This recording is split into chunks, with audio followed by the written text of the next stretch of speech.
have people being secured enough to go to the farm easily without being molested or kidnapped or harassed by miscreants all over, then we'll have food.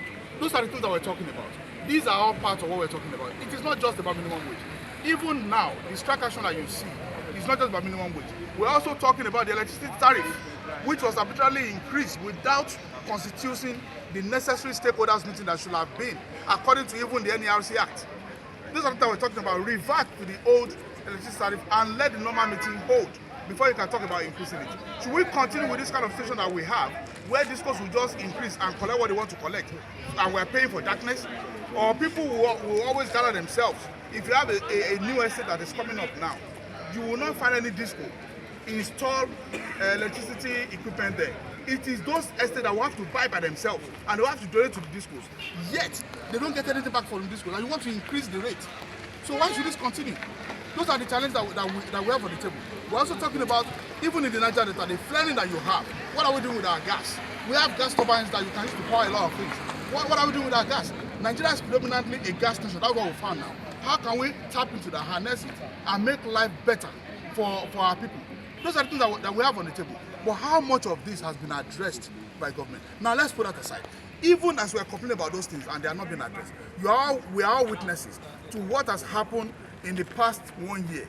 You heard when the National Assembly was buying vehicles of over 150 million for each member of the National Assembly. They said it's for oversight function because the roads are challenging. Who is responsible to make the roads okay?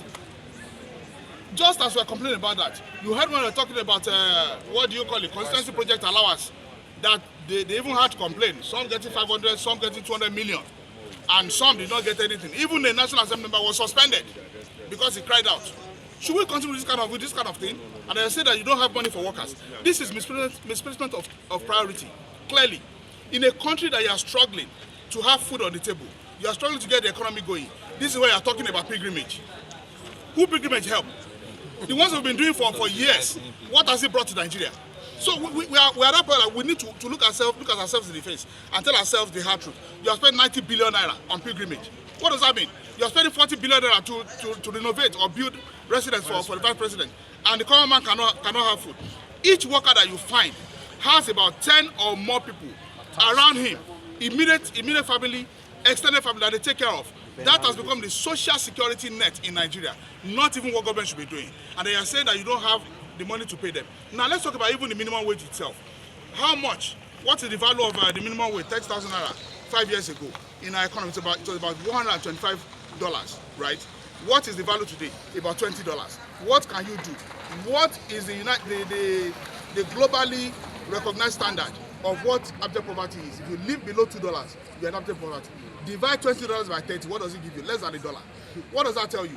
So that's what we want to reduce workers to, and then you are sharing the allowances. And Senate President was talking last year, we all heard, and he was talking about prayers sent to the accounts of National Assembly members. And he said there's no money for Nigerian workers.